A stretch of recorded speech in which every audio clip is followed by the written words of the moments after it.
Bom dia, mais um estudo do Vem e Segue. Essa semana nós estamos estudando sobre a Páscoa. Ontem eu compartilhei sobre o Domingo de Ramos. Eu quero usar esse calendário aqui, né?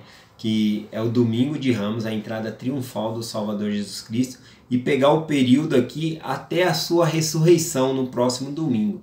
Então eu quero estudar dentro desses eventos aqui que vai acontecer alguns ensinamentos de Cristo, vai acontecer a traição, Jesus Cristo é preso, chicoteado, é crucificado, e no domingo ele ressuscita, tá bom? Que é comemorada a Páscoa. Então eu quero me ater dentro desse calendário aqui essa semana para compartilhar.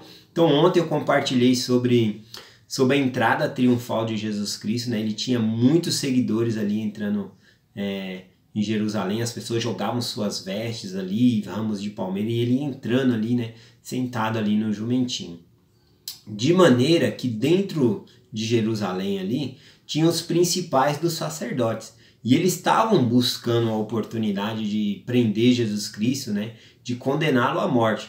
Porém, né, com toda essa população ali, com tantos seguidores ali em volta de Jesus Cristo, eles temiam, né, querer prender Jesus Cristo e o povo se voltar contra eles. Então, eles, naquele momento ali, eles não fizeram nada.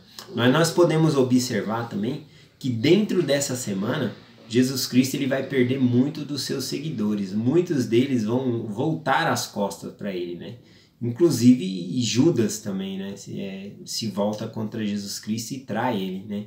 Podemos observar que tantos seguidores deixaram de seguir Cristo que quando Pilatos, né, estava julgando Jesus Cristo, ele deu uma oportunidade, ele chamou um ladrão chamado Barrabás e disse: a quem vocês quereis que eu solte? Barrabás, que era um ladrão, assassino, ou a Jesus Cristo? E o povo escolheu ali que soltasse Barrabás e que crucificasse Jesus Cristo. Então, para vocês verem como nessa última semana aqui, né, até a ressurreição, como Cristo ele perdeu tantos seguidores, né? Tantas pessoas que estavam ali ao lado dele querendo seguir, se voltar as costas para ele, e muitas vezes começou a ir contra o que ele ensinava. Bom, isso por causa de algumas medidas que Jesus Cristo tomou, porque ele estava aqui para agradar não ao homem, ele estava aqui para agradar a Deus, né? Ele estava aqui para nos salvar, né? Nos salvar de nossos pecados. Ele estava trazendo esse tipo de salvação para nós, mas ele não estava aqui para agradar ao homem, e sim agradar ao Pai dele. Então, logo após a sua entrada em Jerusalém, né, ele se dirige até o templo, e lá ele vê algumas coisas erradas lá. Ele vê as pessoas vendendo, comprando, né? E ele chega ali e expulsa, né, aqueles mercadores de dentro do templo. Eu vou ler aqui, ó, Mateus capítulo 21, versículo 12 ao 14. Essa passagem aqui é chamada de a expulsão dos mercadores do templo, ou também chamado de a purificação do templo. Como que purifica algo, né? Primeiro, tirando aquilo que está errado ali, né? Então vamos ler aqui. Entrou Jesus no templo de Deus e expulsou todos os que vendiam e compravam no templo, e derribou as mesas dos cambistas e as cadeiras dos que vendiam pombas. E disse-lhe: está escrito, a minha casa será chamada casa de oração, mas vós tendes convertido em covil de ladrões. Né? E foram ter com ele no templo cegos e coxos, e ele os curou. Bom, então depois que ele expulsou ali os mercadores, foi lá os cegos, coxos, pessoas enfermas, e Jesus Cristo curou essas pessoas também, né? Bom, vamos voltar aqui logo pro versículo aqui, uma diferença, né, que nós podemos ver que ele estava na casa do Senhor, no templo. O templo ele era diferente de sinagoga, tá bom? A sinagoga que Cristo menciona, né, que está no Novo Testamento, é o que nós conhecemos hoje como a igreja, tá bom? Então dentro da sinagoga eles entravam, compartilhavam as escrituras uns com os outros, né? Mas todas as pessoas podiam entrar dentro da sinagoga, né? Igual a igreja também, a igreja todos podem entrar, não tem um segurança ali falando, aqui você não pode entrar. Já no templo era diferente, tinha um sacerdote ali que atestava, né, a pessoa ali para ver se a pessoa podia entrar ou não, se a pessoa era digna, né? Igual acontece hoje em dia também. O templo mais próximo aqui da minha casa é o da Francisco Morato aqui, né? O templo ele é diferente da igreja. A igreja pode entrar todo mundo, é a casa de todo mundo. Eu comparo a igreja como se fosse a casa de todo mundo pode entrar na igreja.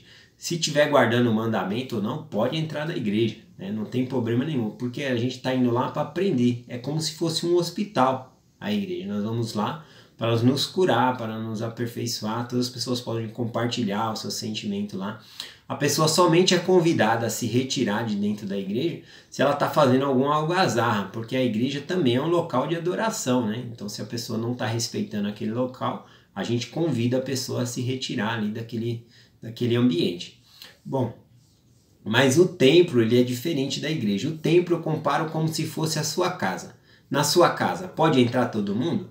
Não, somente quem você convida. E assim é o templo. O templo é a casa do Senhor. Então só entra quem ele convida. E as pessoas que ele convida são as pessoas que se esforçam para guardar os mandamentos de Deus. Então existem alguns mandamentos que você tem que estar guardando ali para entrar no templo. Que é guardar a lei da castidade, palavra de sabedoria, entre outros mandamentos também. Tá bom? Bom, enfim, então o templo é um local sagrado onde nós entramos para fazer convênios com Deus, né? E nós podemos observar aqui que o que Jesus Cristo fala, né? Que ele expulsou os cambistas, né? Os vendedores e os que estavam comprando ali, porque eles estavam fazendo a casa de Deus de comércio, um local para eles ganharem lucro, né? Para ganharem dinheiro. E não é esse o objetivo do templo, né? E também não é o objetivo da igreja, né? Imagina eu indo para a igreja para fazer um show de stand-up, para fazer comércio, vender as coisas. Não foi esse o propósito que foi criado a igreja.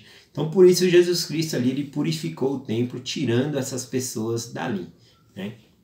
Um exemplo aqui que eu gostei, né? Algo para se observar é que Jesus Cristo expulsou tanto os que estavam vendendo como os que estavam comprando. Então nós, né, trazendo um exemplo para a nossa vida aqui, nós temos que observar também aquilo que nós adquirimos para a nossa vida, né? Por exemplo, vem uma pessoa te oferecer ali um celular por R$200, um celular que vale R$2.000, que vale R$1.500, a pessoa está te vendendo ali por R$200. Você não sabe a procedência, né, desse aparelho. Você vai comprar? Você pode estar compactuando com o crime, né? Incentivando que outras pessoas vão ser roubadas, né? Então nós não devemos, né? De maneira que Cristo, né, nós podemos ver aqui que ele expulsou tanto os que vendiam como os que estavam comprando. Também estava errado, estavam fazendo da casa do Senhor um comércio. Não tem nada a ver muito com esse exemplo que eu estou compartilhando, né? Porque a profissão de vendedor ela é uma profissão honesta, tá bom? Não é errado vender, é uma profissão digna. Porém, onde eles estavam fazendo isso era errado, que era no templo, né? Só estou fazendo essa comparação que nós não devemos compactuar, porque se nós compramos esses aparelhos, né, que hoje em dia o que é mais roubado aqui é celular, né? Se você compra esses aparelhos que vêm dessa procedência, né, errada, você está patrocinando, você está incentivando esse tipo de crime e nós não sabemos o trauma que causa nas pessoas que estão sendo roubadas, né? Às vezes aquela pessoa pode ter perdido até a vida e você está comprando um celular ali dessa maneira. Então não devemos comprar ou compactar com esse tipo de coisa, tá bom? Não tem nada a ver aqui com esse exemplo, só quis trazer aqui um pouco para nós podermos compartilhar.